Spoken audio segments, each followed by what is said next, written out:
আপনি যেটা বলবেন আমি রাজি। এদিকে ইটভাটা আছে না, ইটভাটা কত দূর? কিলোমিটার 2 কিলোমিটার, 2 কিলোমিটার দূরে ভাটা। আর এখন মৌসুমটা খুব ভালো, রানি। একটা লোক নে ওই ড্যাম্পারে এরকম একড়ো কল দিয়ে তুলে ওখানে কয়লা দেয়, কি বলে ডালাপানাটা তোলে, কি বলে তাবা। আর মিস্ত্রিরা কিনা ঝোকাই। ওই কাজটা যারা করে ইটভাটার ভাষায় তাদেরকে বলা হয় ঝোকাই মিস্ত্রি। আর ওইটা ওই যে একড়ো কল বেঁধে তোলা হয় ওটার বলে তাবা। তাবা ওর ভেতরে আগুনের চরিত্রটা দেখেছেন? হ্যাঁ, এরা জাহান্নাম মানে মনে করে ওর মাসেই বিজলি জ্বালতে ধান সেদ্ধ করে। এরা মায়ের মারটা হবে, আল্লাহ যদি দেয় তা মুখপাট করলে খানিক আবার লিবে যাবে। ঠিক ঠিক।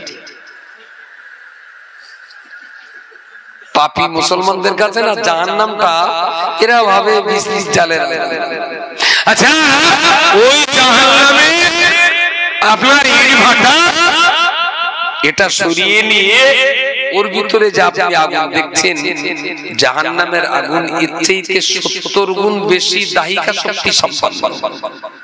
70 গুণ বেশি। বলে ইটভাটার আগুন জ্বলছে, শুধু ওর ভেতরে দেবো আর 40 না 30 সেকেন্ড পর তুলে নেবো। কটা গালা বুঝতে পারেন? কোমরে দড়ি বেঁধে ওই ড্যাম্পারের ভিতরে তাবা আলগা করে ওর ভিতরে দে, অনলি 30 সেকেন্ড। 2,88,00,000 লোক বছর, মাত্র 30 সেকেন্ড। একটা লোহার দড়ি দিয়ে বেঁধে, কারেন্টের তার দিয়ে বেঁধে ওর ভিতরে ডুবিয়ে দিয়ে 30 সেকেন্ড রেখে তুলে নেব। ক টাকা দিতে হবে? 1 লাখ। ডাম্পারে ধারিয়ে যাবে।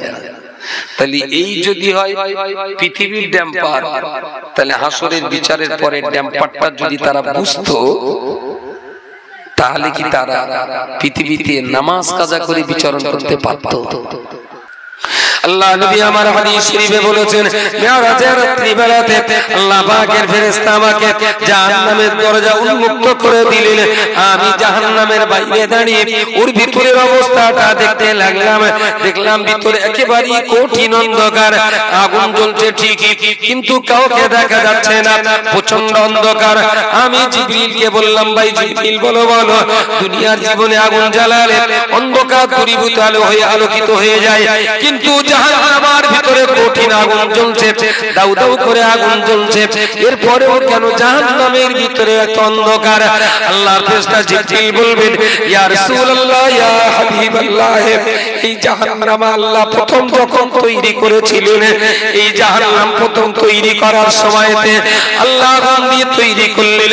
পৃথিবীর আগুনের চেয়ে 70 গুণ বেশি শক্তি সম্পন্ন এই জাহান্নামকে আল্লাহ যখন সৃষ্টি করলেন, ওই জাহান্নামের আগুন সেদিন লাল বর্ণের ছিল।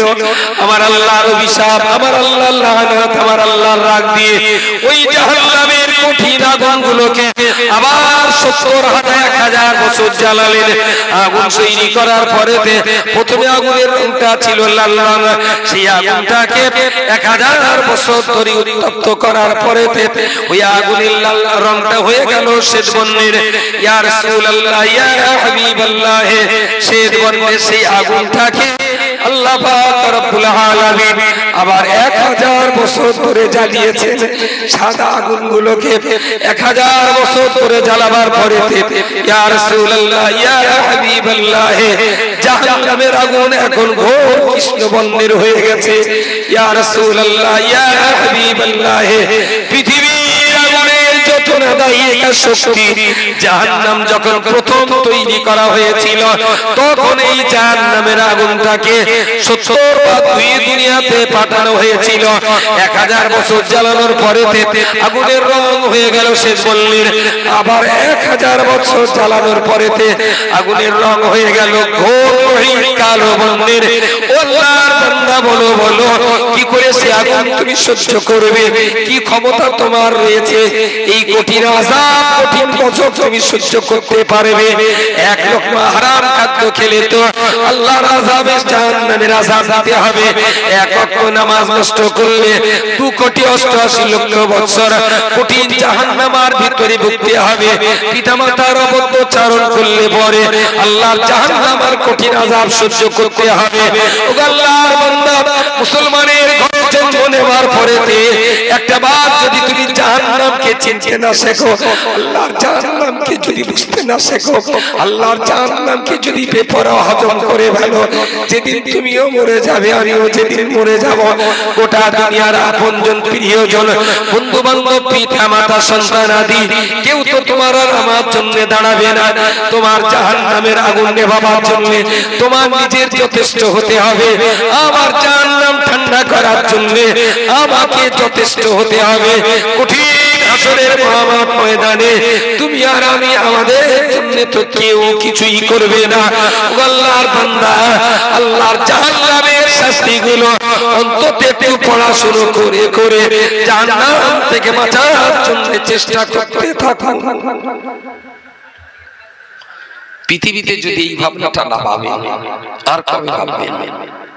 ভাবার সময় আর কবে হবে আমাদের?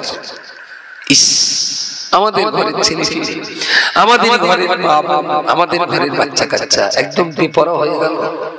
জাহান্নাম সম্পর্কে তাদের কোনো ধারণাই নেই, কোনো ধারণা নেই। সুতরাং পৃথিবীতে ভালো হয়ে চলতে গেলে যেমন এটা আমাদের দরকার যে একদিকে আমরা বিশ্বাস করি যত বড়ই গুনাহ করি না কেন আল্লাহ ক্ষমা করবেন, অপরদিকে এটাও তো ভাবা উচিত হয়তো কোনো এক ছোট্ট গুনার কারণেই আমি বহুকাল জাহান্নামী হয়ে যেতে পারি। রাসূলুল্লাহর বর্ণনা করে এই জাহান্নাম কি মুসলমানদের বিশ্বাস হয় না? আর যদি তা বিশ্বাস হয় তাহলে এর পরেও মানুষ পাপ করার কাজে এত বেপরোয়া কেন? এত বেপরোয়া কেন? আল্লাহর পৃথিবীতে কেউ কাউকে ধোঁকা দেয় না, যে যার নিজের ধোঁকায় নিজে পড়ে। কেউ কারোর উপরে অত্যাচার করে না। নামাজ পড়েননি মানে আপনি আপনার নিজেকে ক্ষতি করেছেন। কোরআন শেখেননি মানে আপনি আপনার নিজেকে ক্ষতি করেছেন। আপনি টাকা থাকতেও হজ করলেন না মানে আপনি আপনার নিজের উপরেই অত্যাচার করলেন। আপনি বুড়ো বাপকে গালিগালাজ করলেন তার মানে আপনি আপনার নিজেকেই অপমানিত করছেন। পৃথিবীতে কেউ কাউকে ঠকায় না, কেউ কাউকে শাস্তি দেয় না, আর কেউ কারোর উপরে জুলুম অত্যাচার করে না। আমরা যা করি সব আমার নিজের জন্যই করি। যদি ভালো করি সেটাও আমার জন্য করি, যদি খারাপটা করি সেটাও আমার জন্য করি। সুতরাং সারাদিন কতটা ভালো করছি আর কতটা খারাপ করছি, ইমানদার মুসলমানের পক্ষে এটা উচিত প্রতিদিন রাত্রে সবার সময় একটা বার হিসাব অঙ্ক কষে তারপর ঘুমানো। আজকে সারাদিন যা কাজ করেছি তাতে আমি জান্নাতি না জাহান্নামী, আজকের হিসাবটা আজকে হোক। আজকে সকাল থেকে রাত 10টা পর্যন্ত আমি যখন ঘুমাতে যাব তো সারাদিন যা কাজ করেছি আজকে সারাদিনের এই কাজের ভিতরে আমি জান্নাতের কাজ করেছি কটা আর জাহান্নামের কাজ করেছি কটা। দেখবেন রাত্রে শুয়ে পড়লে না সারাদিনে সব কথা মনে পড়ে। তো হিসেব করে দেখলাম জাহান্নামের কাজ বেশি হয়ে গেছে, তো শুয়ে পড়ি বালিশ মাথা দিয়ে তওবা করলাম, আল্লাহ আজকেও সে বেখেয়াল এই কটা অন্যায় করে ফেলেছি, কালকে আর করবো না, কালকে আর করবো না, আমাকে ক্ষমা করো। হাসিবু ক্বাবলা আন তুহাসিবু। হযরত আলী বলেছেন আল্লাহ তো একদিন বিচার চাইবে, তো আল্লাহর কাছে বিচার দেওয়ার আগে আল্লাহ যে প্রশ্ন করবেন, আল্লাহ যে হিসাব চাইবে, আল্লাহর কাছে হিসাব দেওয়ার আগে তুমি প্রতিদিন তোমার নিজের হিসাব করে ঘুমাও। হাসিবু ক্বাবলা আন তুহাসিবু, আল্লাহর কাছে হিসাব দেওয়ার আগে প্রতিদিন তুমি তোমার নিজেকে নিজের হিসাবটা দাও। তাহলে আজকে যে গুনাহটা করেছো কালকে সেই গুনাহটা করতে আবার একটু লজ্জা লাগবে। এই রাত্রি তওবা পড়লাম এই গুনার জন্য আবার করব। প্রতিদিনের হিসাব প্রতিদিন করতে হবে। যারা প্রতিদিনের হিসাব প্রতিদিন করে তারাই কেবল আল্লাহর কাছে হিসাব দিতে পারবে। যারা সারা জীবনে কোনোদিন নিজের পাপের হিসাব নিজে করেনি, এ বান্দা কখনো আল্লাহর কাছে হিসাব দিতে পারবে না। তওবা মানে ফিরে আসা, ফিরে আসা। তো আল্লাহ আল্লাহ যখন দয়ার সাগর, তো সাগর বলবেন না, সাগরটা একটু অসুবিধা আছে, সাগরের পানিটা মাপা যায়, আর আল্লাহর দয়া অপরিসীম দয়ার মালিক, অপরিসীম দয়া। তার মানে সাগরের চেয়েও আপনার আল্লাহর দয়া কত যে বেশি তা আন্দাজ করা যাবে না। এই জন্য নবীকে দয়ার সাগর বলেন, কিন্তু আল্লাহকে দয়ার সাগর না বললেই ভালো। আচ্ছা, যে আল্লাহ রহমানুর রহিম, সেই আল্লাহই তো কাহ্হার। কাহ্হার মানে নিষ্ঠুর। আল্লাহ যদি শুধু দয়াবান হতেন তাহলে জাহান্নাম তৈরি করা, তাহলে নিশ্চয়ই জান্নাতের ক্ষেত্রে যদি আল্লাহ রহমানটা কাজে লাগে, তাহলে জাহান্নামের ক্ষেত্রেও আল্লাহর কাহ্হার নামটা কাজে লাগবে। نبي عبادي عني أنا الغفور الرحيم وأن عذابي هو العذاب الأليم। আমার আল্লাহ তার বান্দাদের লক্ষ্য করে বলেছেন, হে পৃথিবীর ঈমানদার মানুষেরা, নবী ইবাদি আন্নি আনাল গফুরুর রহিম, তোমরা আমাকে গফুর ক্ষমাকারী, আমি রহিম দয়াবান হিসাবে চেনো। আমি ক্ষমাকারী, আমি রহিম রহমান, আমি দয়াকারী, আমাকে যেমন ক্ষমাকারী আর দয়াকারী হিসাবে চেনো। ওয়ান্না আযাবি ওয়াল আযাবুল আলীম। আবার আমি আল্লাহ তোমাকে বলছি, বান্দা আমাকে যেমন ক্ষমাকারী হিসাবে বিশ্বাস করেছো, ঠিক ততটাই আমি আল্লাহ আমাকে কঠিন কঠিন আযাবদাতা হিসাবে এটাও তোমরা মনে বিশ্বাস করে রেখো। আল্লাহ যেমন ক্ষমাকারী, ওয়া আন্না আযাবি ওয়াল আযাবুল আলীম, বান্দা আমার শাস্তি, আমার আযাব, আমার গজব অসহ্য যন্ত্রণাদায়ক, যা মানুষ কখনো কল্পনাও করতে পারে না, কখনো কল্পনা করতে পারে না। আপনি একটু হিসাব করে বলেন, একটা মানুষ কি করেছে না, বাপ মার ঠ্যাঙায়, আর কি করেছে না, মদ টদ খায়, কি করেছেন ইচ্ছা মতন 10-20টা মেয়ে জেনা ধর্ষণ করে, আর কি করেছে বসে টানার পুলিশ মেরে ফেলতেছে দুটো। তার মানে তার শয়তানি আর বদমাইশি কোনো শেষ নেই। শাকচুড়া রাস্তায় ধরা পড়ে গেল পুলিশের হাতে, সেই পুলিশের বুকির খাঁচায় লাথি মেরে ও পালাচ্ছে। জনগণের মার, বলেন বলেন কি কি দুনিয়ার বার নারাটা শব্দ আছে, কেওড়া তলা। তার মানে হিন্দুরা সচরাচর কেওড়া তলায় শ্মশান ঘাট বানায়, সচরাচর কেওড়া তলার ঘাট।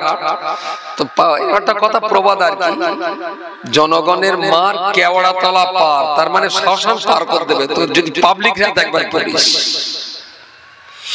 পাবলিক ধরে পার হেঁটুরে মার, পুলিশ তো মারবে, এমন এমন জায়গায় মারবে ও বেঁচে থাক যেন স্বীকার করা হয়, আর পাবলিক ও তো দেখে শুনে মারবে না, হেঁটুরে মার। লোকটা মরে গেছে, আর মারবে কেউ? কথা বলেন, কথা বলেন। কারুর যদি 50 টাকা দিয়ে বলি যে এই মরা লোকটার মুখী একটা করে লাথি মারি 50 কোটি টাকা, কেউ? তাহলে দয়া ওর মনে আছে, দুস মরে গেছে আর মারবো, এই দিনে তোর ঘরে আগুন দিল, তাহলে মরে গেছে মুখী জুতোর বাড়ি একটা মেরে যায় 100 টাকা মারবে। আর ভাই জ্যান্ত বা তোর ষষ্ঠী পুজোতে তাই ছাড়তো, মরি তো গেছে না, মারবো না। প্রিয় শ্রোতামণ্ডলী, তাহলে একথা তো স্বীকার করতে হবে, দুনিয়ার মানুষ যত মারুক না কেন, মারতে মারতে মারতে মারতে কোন বান্দা যখন মরে যাবে, কেউ যখন মরে যাবে, বান্দার ভিতরে এক কঠিন দয়া তৈরি হবে, আর কিন্তু তাকে মারবে না, পুলিশও মারবে না, ডাকাত মারবে না, কেউ তো আর তখন মারবে না। কিন্তু বান্দা আমি কি বলতে পারি, পৃথিবীর মানুষ মারতে মারতে মারতে মারতে যেখানে মানুষের মার বন্ধ হয়ে যায়, দেওয়ার পরে ওইখান থেকেই তো আল্লাহ নিষ্ঠুরতার মাঠটা শুরু হয়। এইবারে বলেন আল্লাহ দয়া, বলেন বলেন আল্লাহ দয়াবান, আমিও জানি দয়াবান, কিন্তু আল্লাহর মাঠটা কিরকম?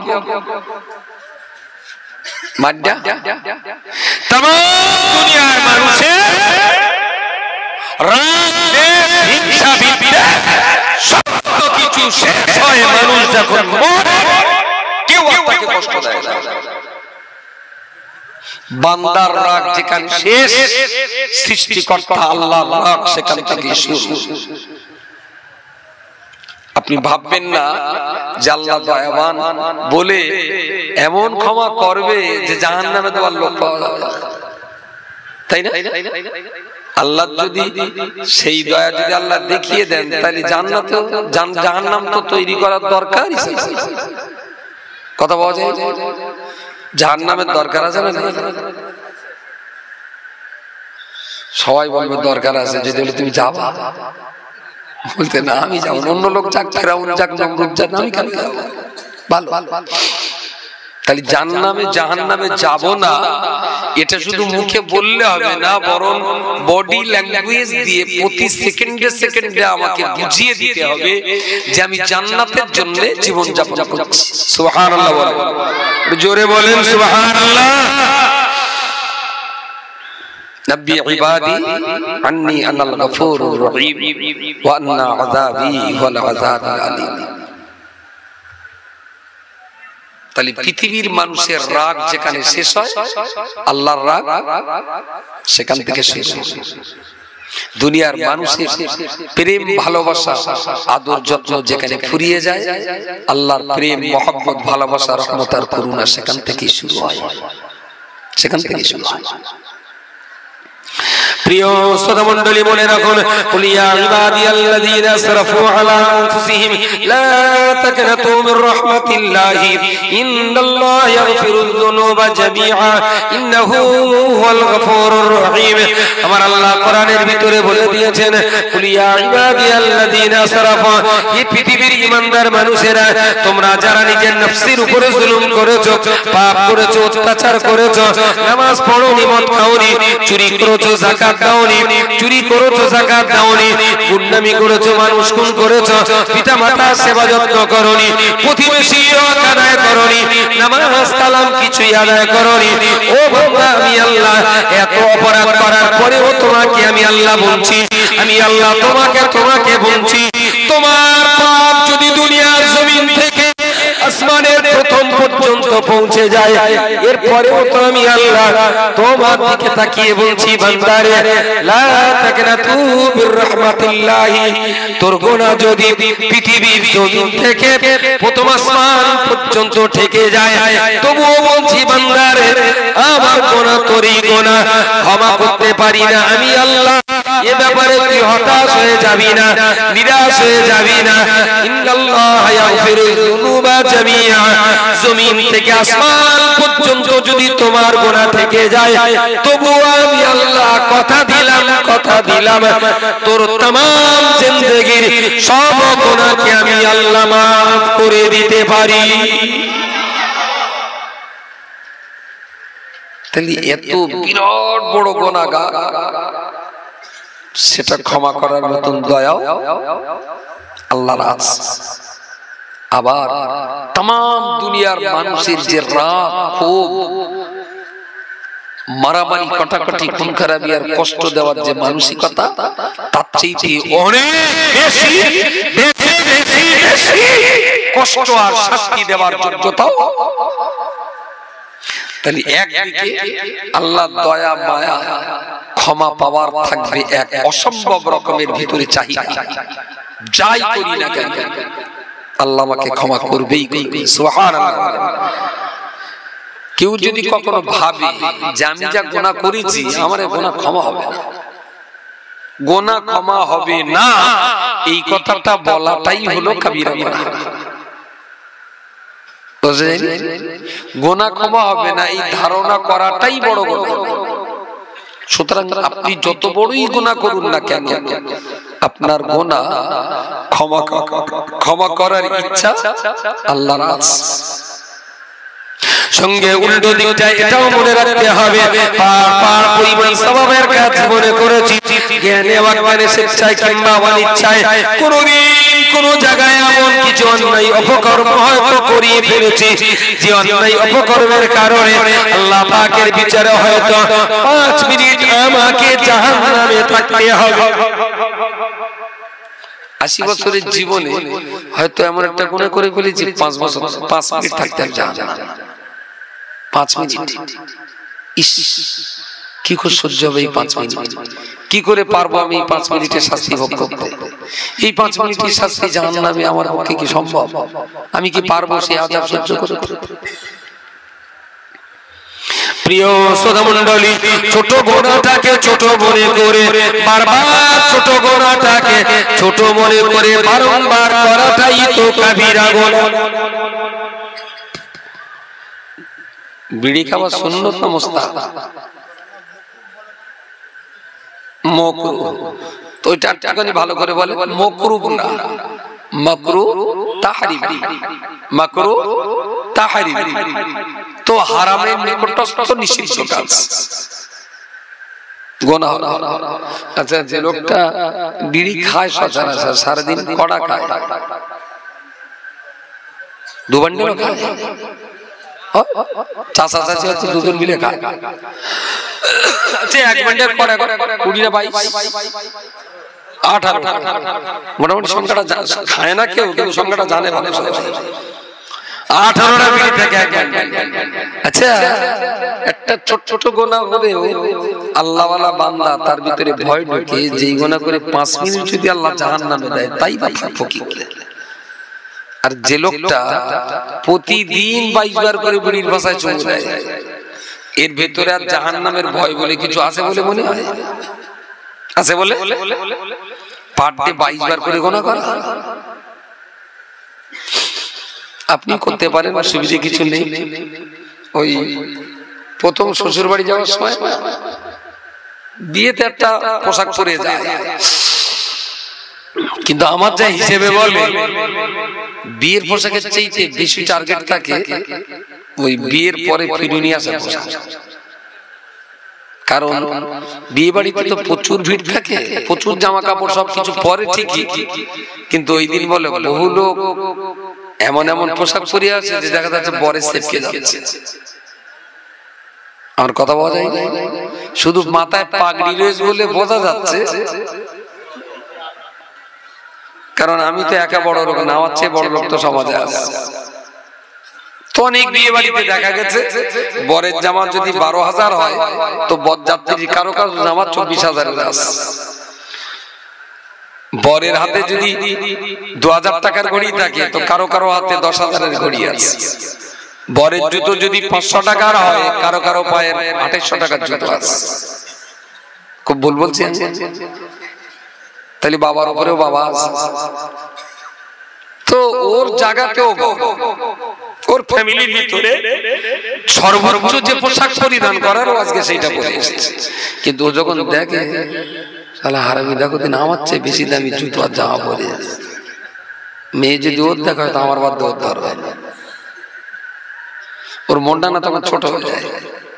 বরের পোশাক পরে যেটা খুব মুশকিল, কারণ 300-400 বরযাত্রী, 150-200 মেয়ের বাড়ির লোকজন, এই সব মিলিয়ে দেখা যাচ্ছে বরের উপরে চলে গেছে 2-5 জন দল। এটা একটা দিক, আবার এটা একটা দিক, জামা তো এইরকম রং, তাহলে এই ছেলেটা দেখবেন কিরাম হাঁসের ডিম কেনা, আমি যদি ওরা মতন বড়টা কেমন মানাতো আমার। জুতোয় বলেন, জামায় বলেন, নাকে বলেন, কানে বলেন, নকশায় বলেন, ডিজাইনে বলেন, এদিক সেদিক থেকে কোনো না কোনো দিক থেকে বরের চাইতে অন্য লোক 1 পয়েন্টে এগিয়ে যায়, অস্বীকার করার জায়গা। ওইগুলো দেখে ওর মন খারাপ হয়। তারপরে একটা জম্বেশ করে সাজে ফিরুনি যাওয়ার দিন, কি বলে ফিরুনি নাকি ফিরুনি যাওয়ার দিন। আজকে তো এই যাত্রী তো অন্য কেউ তো আননি, ফাট মেরে যায়। আর শালি টালি আজকে কাছের কাছে এসে দেখতে, সাউডিরা দেখতে জামাইটা ডাসা পেনা না কাঁচা পেনা, সেজে গুজে খুব দারুণ করে গেছে। এখন এই পাকা রাস্তা, এই বাড়ি ছিটছিড় করে ও ঠিক ওই শাকসুরের দিকে, আর এর মাঝখানে ছিটছিড় করে একটু পানি হয়ে গেছে, আর এই জায়গাটায় এখন ও সেই 1200 টাকার বাটা কোম্পানির জুতো এরকম ফেলে পা টেনতেছে, তার জুতো যান বলতে যাচ্ছে একটুখান থাক, তো ও খুব আস্তে আস্তে করে টেনেছে, ছটা দেখে এক জায়গায় বেশ এরকম একটা কাদা লেগেছে। শালা যারগা দেখানোর জন্য এত সেজে আসলো, তারগা দেখানোর আগে কাঁদে লেগে গেল, একটা খুঁদ হয়ে গেল। এই যে এখান থেকে সেই খোলাপথা রাস্তায় কত লোক দেখেছে, কিন্তু ওর তাতে কিচ্ছু এসে যায় না। ও যে বাড়ির জামাই, ওরাই দেখে বলবে হ্যাঁ আঙ্গাটা জামাই, কিন্তু সে জামাই বিষ মরে গেছে কাদা, মনটা বিরাট খারাপ হয়ে গেল। এদিকে যখন মনে কর শালি তখন হাতে তুলে, ভাই তুই চলে আয়, আমি ধুয়ে দেবো, কিন্তু ওর মনটা খারাপ হয়ে গেল। পরে আর একবার দেশে বাম্পাটা দিয়ে আস্তে আস্তে তুলেছে ছটা, 3 জায়গায়। প্রথম লেগেছিল এক জায়গায়, পরে লেগেছে 3 জায়গায়। কষ্টটা বেশি কোন জায়গায়, প্রথমের না পরের?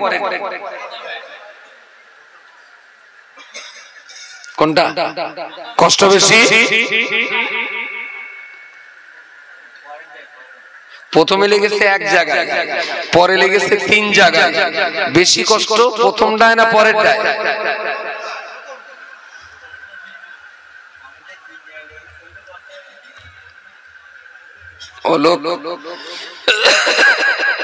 ও লোক জাল ফেলে মাছ ধরে, আর এরা কোঁচ দিয়ে মাছ ধরে। শালা কচুরি পাড়ার নিচেও যে মাছ পালাবে, ছাড়বে না। আরে প্রথমটা 3 জায়গায় কাদা লেগেছে, তবে নিখুঁত জামায় লাগেনি, কুদালা জামায় লেগেছে।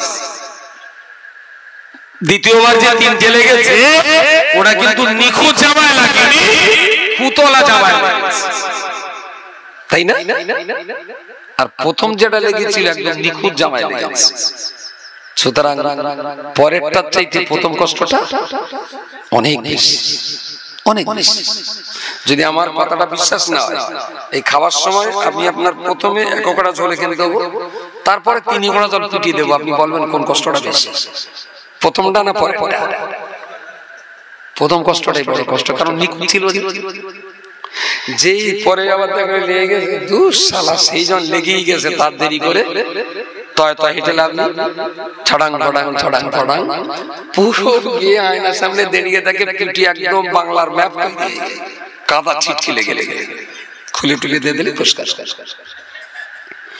প্রিয় শ্রোতা মণ্ডলী, মনে রাখুন, আমি আপনাকে বলতে চাইছি, ইমানদার মুসলমান বান্দা হিসাবে, আল্লাহ পাকের বান্দা হিসাবে 13-14 বছর যতদিন নাবালক ছিলেন, কি সওয়াব কি গুনাহ, এই ব্যাপারে বিশেষ দরবার করে আপনার উপরে প্রয়োগ করা হয়নি। সাবালক হওয়ার পরে বান্দা জীবনে কোনো পাপ যখন প্রথম করে, জীবনে বেপার যে পাপটা প্রথম করে, এই পাপটায় বান্দার বিরাট কষ্ট হয়। আর কি সুন্দর পরিচ্ছন্ন জামা আমার, কি সুন্দর পরিচ্ছন্ন জীবন আমার, সেই জীবনে আমি পাপ করে কালি লাগিয়ে দিলাম। কিন্তু এই পাপটা হওয়ার সঙ্গে সঙ্গে ওই বান্দা যদি একবার ওই পাপটা ধুয়ে ফেলে, আবার জীবনটা যদি নিখুঁত করতে পারে, তাহলে দ্বিতীয়বার আবার একটু কাপড়ের নোংরা লাগলে আবারও বান্দা ধুয়ে ফেলবে। কিন্তু না না না না, প্রথম পাপের কারণে বান্দা যতটা কষ্ট পায়, পরের পাপে বান্দা অতটা কষ্ট পায় না।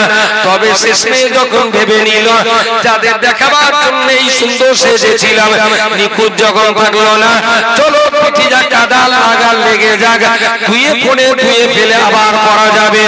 আল্লাহর বান্দা বলে রাখুন, আমার যুব সমাজ, যুবগোষ্ঠী যারা আল্লাহ নিষিদ্ধ করা পাপের লাইনে, ওরাও বুঝে গেছে আল্লাহর কাছে যখন নিখুঁত জীবন নিয়ে যখন যাওয়া যাবে না, চুরির গোনা, ডাকাতির গোনা, খুনের গোনা, স্বামীর গোনা, ফিস্টির গোনা, জেদার গোনা, হারামখোরের গোনা, চগলখোরের গোনা, এ জীবন যখন আর নিষ্কলুষ রাখা গেল না, যা কাদা লাগা লেগে যাক, জাহান্নামে গিয়ে পরিষ্কার করে নেওয়া যাবে। কিছু যাচ্ছে টাচ্ছে না স্লিপ খাচ্ছে যাচ্ছে।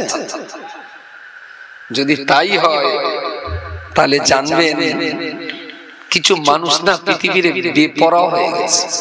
মৌলভী সাহেবরা যা বলে তাতে তো বাঁচার কোনো লাইন নেই। তা সেই যদি পরকালে জাহান্নামে যেতে হয় তাহলে দুনিয়া যা পাই মুড়ি তুলে নেই, তারপর দেখা যাবে। বুঝতে পারি পাই মুড়ি তুলে নেই, তারপর দেখা। আসলে এরা আল্লাহর আযাব সম্পর্কে বেপরোয়া হয়ে গেছে। বলছি আল্লাহ দয়া মায়া ক্ষমা যতটাই বিশ্বাস করতে হবে ঠিক ততটাই বিশ্বাস করতে হবে আল্লাহর রাগ, আল্লাহর শাস্তি, আল্লাহর আযাব আর গজব এদিকে 50, এদিকে 50। আল্লাহর আযাবের ভয়, আল্লাহর ক্ষমা করুণা মায়া, এই আশা এবং ভয় দুইয়ের মাঝখানে একটা মানুষের জীবন সোজা সাপটা ঈমানদার হয়ে দাঁড়াতে শেখে। বলুন সকলে সুবহানাল্লাহ। একটা মানুষ আল্লাহকে ক্ষমাকারী হিসাবে 51 বিশ্বাস করে, আল্লাহ ক্ষমাকারী, শাস্তিদাতা হিসাবে বিশ্বাস করে 49। এটা 49, এটা 51। ওর লাইফটা কখনো জান্নাতের জন্য সোজা থাকবে না। আবার একটা মানুষ আল্লাহকে আযাবদাতা হিসাবে বিশ্বাস করে 51, 51% আল্লাহর আযাবকে বিশ্বাস করে, 49% ক্ষমাকে বিশ্বাস করে। এই লোকটাও ভালো, জড়িয়ে টড়িয়ে যাচ্ছে না। আল্লাহ আমাকে ক্ষমা করতে পারে এই আশা 50, আল্লাহ আমাকে শাস্তি দিতে পারে এই ভয় 50। আর এই দুইয়ের মাঝখানে তবে আমার ইমানদারির দেহটা ঠিক সোজা সাপটা ইসলামের উপরে দাঁড়াতে পারবে। আর একটা যদি কম বেশি হয়, এদিকে 51, এদিকে 49, এদিকে 60, এদিকে 40, তাহলে সেই ইমানদার ভালো জায়গায় নেই।